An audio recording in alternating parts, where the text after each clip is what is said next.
Meu nome é Olavo Luiz Pimentel de Carvalho.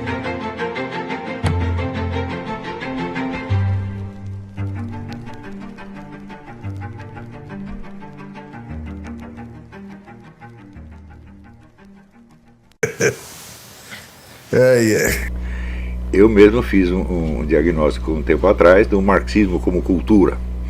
Porque a dificuldade de você distinguir o que é marxismo e o que não é porque as pessoas tratam ou como uma filosofia, ou como uma teoria econômica, ou como um projeto revolucionário, quando na verdade ele é tudo isso junto e é muito mais do que isso, porque é uma cultura. Uma cultura é um conjunto de símbolos, valores, hábitos, costumes que você absorve em parte pela inteligência, mas em parte você absorve de maneira subconsciente, por imitação, ou até por outros processos mais sutis, e que te dá justamente esse sentido de participação, de você ser um membro da comunidade, e portanto de haver uma diferença entre nós e eles.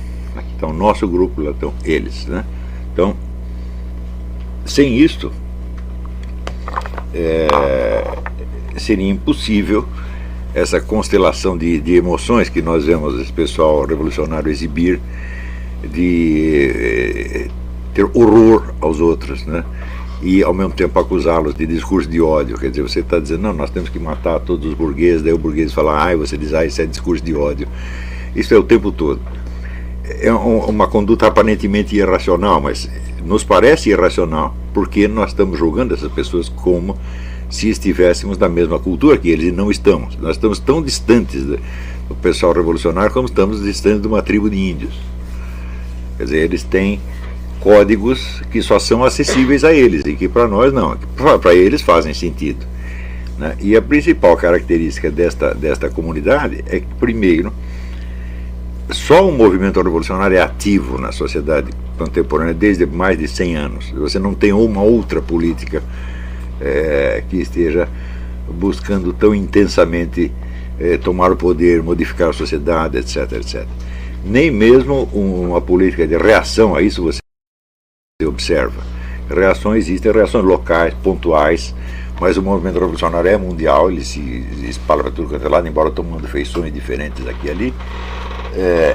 Então, por um lado, ele é a única força ativa, portanto é a força agressiva por natureza, e em função disto mesmo ele implica um senso de perseguição, um senso de vitimização o tempo todo. Quer dizer, você se sente vítima o tempo todo, quando na verdade é só quem está atacando é você. Isso é uma característica, tá certo? Que nos parece estranha quando vê de fora, mas se você está lá dentro, você sente isso como se fosse na sua própria pele. Eu me lembro que no tempo que eu estava metido com o pessoal comunista, eu tinha 18, 19 anos, nós nos sentíamos acossados, acuados o tempo todo, né, pelo regime militar. Parecia que todos nós seríamos presos no dia seguinte. Quando você vê a passagem do tempo, você vê que durante os 20 anos de ditadura militar passaram pela cadeia mais ou menos 2.000 pessoas, né?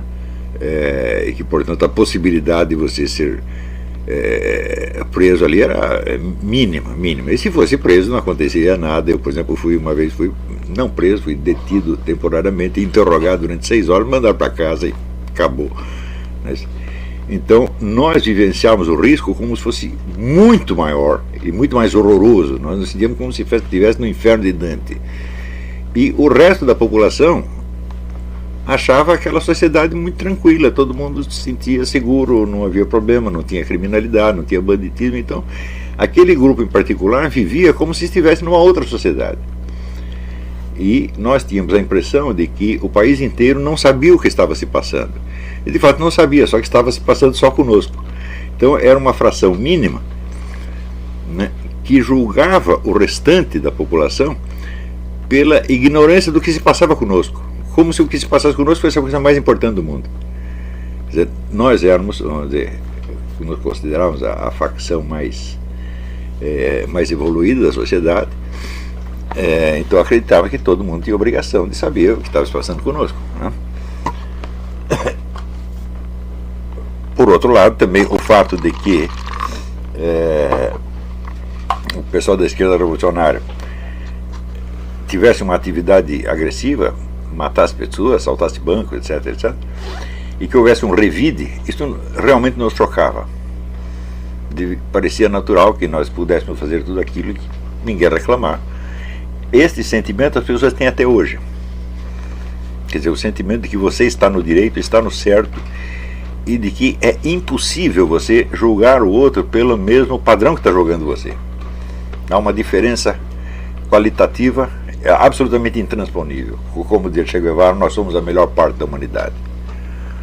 As pessoas não repetem isso o tempo todo, porque seria ridículo, mas elas sentem, é realmente assim. Há algo especial em nós que os outros não têm. A hipótese de que nós devamos ter o mesmo direito que os outros o mesmo direito que nós, é profundamente ofensiva.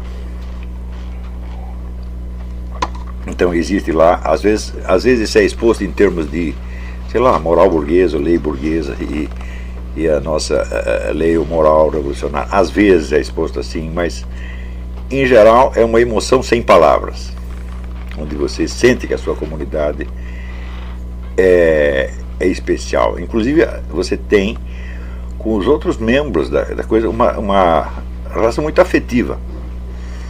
Quer dizer, os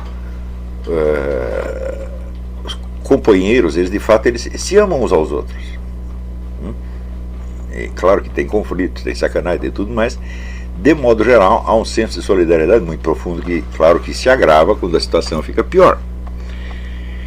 Isso, mas ele tem ali uma série de códigos que só aquele pessoal compartilhava, o resto não sabia, o resto ignorava aquilo, né? O resto, e pior, o resto da sociedade não estava contra nós. Só quem estava contra nós era a polícia e o governo. O resto da sociedade nem sabia, não queria saber. E isto, então, criava um senso de isolamento que aumentava a impressão de perseguição. O fato de você ser ignorado, dizendo, nós estamos aqui promovendo uma sociedade melhor, querendo libertar o país, e os próprios beneficiários do nosso esforço nos ignoram, nos desprezam, né? E estão satisfeitos com esse governo maldito que nos persegue, e assim por diante. Então, o senso de uma cultura é muito arraigado. Isso significa o seguinte, que o indivíduo pertencer àquilo não depende dele conhecer o marxismo, dele ter estudado livros de comunismo, e nem mesmo dele ter aderido a uma doutrina. Isso é que é o principal. Se você perguntar quantos dos meus companheiros de geração conheciam a doutrina comunista e quantos tinham lido alguma coisa de Karl Marx, de Lenin, é um número ínfimo. Eu me lembro o seguinte, eu estudava muito marxismo, o tempo todo. E os outros achavam isso esquisito. Tinha pessoas como Rui Falcão e Zé Dirceu, achavam aquilo muito esquisito. Ele é um intelectual. Eu falei, mas cara, mas aqui não é um movimento comunista, não é marxista-leninista, né? Bom, mas é apenas uma cultura marxista-leninista e não, vamos dizer, não um movimento, né? Então, se fosse um movimento político, uma ideologia, se fosse uma ideologia, você teria que absorvê-la por doutrinação, por leitura, essa coisa toda. Não precisa, é por impregnação. Portanto, é uma cultura e não um movimento político, né? Quer dizer, o diagnóstico que eu fiz mais tarde é baseado no que eu vivi, no que eu observei, né? Quer dizer, quando o pessoal inclusive fala de doutrinação, a quantidade de doutrinação é mínima. Se me perguntar quantas vezes você viu um líder comunista pregando marxismo-leninismo, nunca! Eu nunca vi. Quando tinha reunião do partido, era só para tratar de assuntos práticos, o que é para fazer, etc. Marxismo-leninismo ninguém falava, eu conversava, mas tinha lá um velho, que era um velho intelectual, um homem eminente, como é que diz, um ídolo do movimento comunista, que era o Nabor Caio de Brito. Esse era um homem de muita cultura. Mas que aos 70 anos ele estava lendo Hegel pela primeira vez. Veja, ler Hegel é uma coisa que acho que nenhum comunista no Brasil fez, mas se você não ler Hegel, como é que você vai entender Karl Marx? Não dá, mas não precisa entender Karl Marx, né? O importante é você participar daquilo, e esse senso de participação. Tem um autor inglês cujo nome eu esqueci, que foi militante muitos anos, e ele descobriu que um dos segredos dessa solidariedade, desse senso de união, reside em que as pessoas se apegam não àquilo, àquela instituição, aquele grupo que deu algo a eles, mas o grupo ao qual eles deram alguma coisa. Então, exigir trabalho das pessoas é uma maneira de torná-las mais ligadas ao movimento. E quanto mais se exige, né, maior é o senso de agregação e de comunidade. Isso eu também observei com meus próprios olhos. Se pensar assim, o que você ganhou durante o tempo do Partido Comunista? Só dor de cabeça, né? Mas toda hora tinha alguma coisa para fazer, né? E na medida em que você contribuía, você se desgastava, você corria risco, etc. Bom, isso vai, cada vez mais você vai precisando dos outros, tá certo?